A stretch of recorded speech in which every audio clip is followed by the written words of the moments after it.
Prime Minister of Pakistan would have died. प्रधानमंत्री Narendra Modi Israel के लिए रवाना हो चुके हैं, लेकिन जिस समय पीएम मोदी विमान में चढ़ रहे थे उस वक्त अचानक कुछ ऐसा हुआ जिस पर आपको यकीन नहीं होगा। पीएम मोदी जैसे ही इजराइल के लिए रवाना हुए, ठीक उसी वक्त अमेरिकी राष्ट्रपति डोनाल्ड ट्रंप ने एक ऐसा बयान दे दिया जिसे आप पूरी जिंदगी भर बार बार रिवाइंड करके सुनते रहेंगे। भारत की ताकत पर ऐसा बयान आज तक शायद किसी ने नहीं दिया। दरअसल डोनाल्ड ट्रंप ने एक बार फिर कहा कि मैंने कई जंग रुकवाई हैं, लेकिन पहली बार डोनाल्ड ट्रंप ने अपने इस घिसे पिटे बयान में एक नया ट्विस्ट ऐड कर दिया। डोनाल्ड ट्रंप ने कहा कि अगर मैं जंग में दखल नहीं देता तो ऑपरेशन सिंदूर के दौरान भारत पाकिस्तान के प्रधानमंत्री को मार देता। अब ऐसा बयान सुनकर पीएम मोदी और नेतन्याहू कितना हंसेंगे वो आप जानते ही हैं, और यही बयान पाकिस्तान को जिंदगी भर सोने नहीं देगा। आप पहले डोनाल्ड ट्रंप का ये बयान सुनिए, उसके बाद आपको दिखाएंगे कि पीएम मोदी के इजराइल में कदम रखने से पहले इजराइल में अमेरिकी राजदूत ने क्या बड़ा खेल कर दिया है।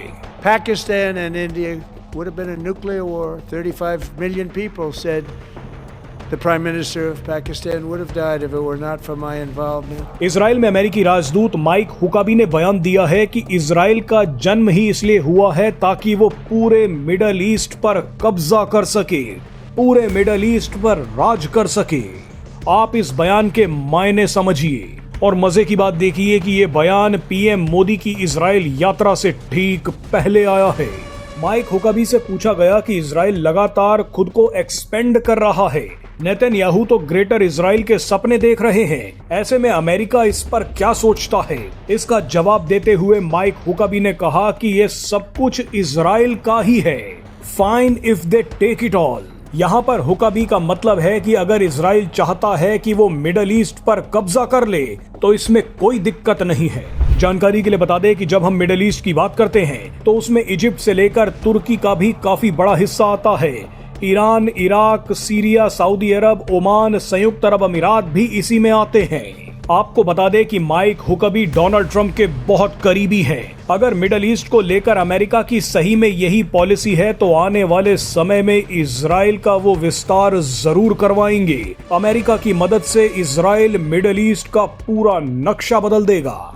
वैसे आपको बता दें कि भारत, अमेरिका और इजराइल एक आईमैक कॉरिडोर पर काम कर रहे हैं। ये कॉरिडोर भारत से निकलता हुआ मिडल ईस्ट पहुंचेगा, उसके बाद इजराइल जाएगा, इजराइल से होता हुआ ये यूरोप पहुंचेगा। ऐसे में नेतन्याहू की ये सोच है कि अगर पूरे मिडल ईस्ट पर इजराइल का प्रभुत्व हुआ तो ये सारा कॉरिडोर इजराइल के इर्द गिर्द ही काम करेगा। और मजे की बात देखिए कि डोनाल्ड ट्रंप के करीबी माइक हुकाबी ने इजराइल को बोल दिया है कि fine if they take it all. वैसे आपको बता दें कि हुकाबी के इस बयान के बाद इजराइल के प्रधानमंत्री बेंजामिन नेतन्याहू का भी एक बयान आया था। इस बयान में उन्होंने पीएम मोदी और भारत का जिक्र कर दिया था। नेतन्याहू ने कहा कि मेरी आंखों के सामने एक विजन है।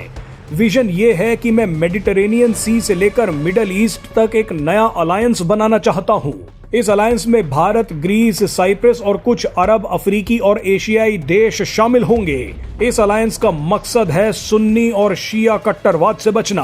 आपको बता दें कि नेतन्याहू के इस अलायंस के टारगेट पर शिया देश ईरान है, सुन्नी देश पाकिस्तान, तुर्की, कतर और सऊदी अरब है।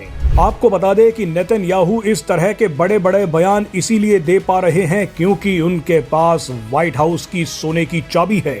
बहरहाल इतनी ताकतवर चाबी होने के बावजूद नेतन्याहू बोल रहे हैं कि उन्हें भारत की जरूरत है। नेतन्याहू ने कहा कि मैं इस बार पीएम मोदी का स्वागत एक नेता की तरह नहीं बल्कि परिवार के एक सदस्य के रूप में करूंगा। नेतन्याहू भारत के साथ बहुत बड़ी और सीक्रेट डिफेंस डील करना चाहते हैं। खबरें हैं कि इजराइल भारत को अपने एयर डिफेंस सिस्टम आयरन डोम की टेक्नोलॉजी भी बता सकता है। इसके अलावा इजराइल अपने बड़े बड़े हथियारों की मैन्युफैक्चरिंग भारत में शिफ्ट करना चाहता है। ऐसे में व्हाइट हाउस की चाबी लेकर बैठा एक देश अगर भारत के लिए जीने मरने के लिए तैयार है तो भारत सोचिए आने वाले समय में क्या तहलका मचाता है।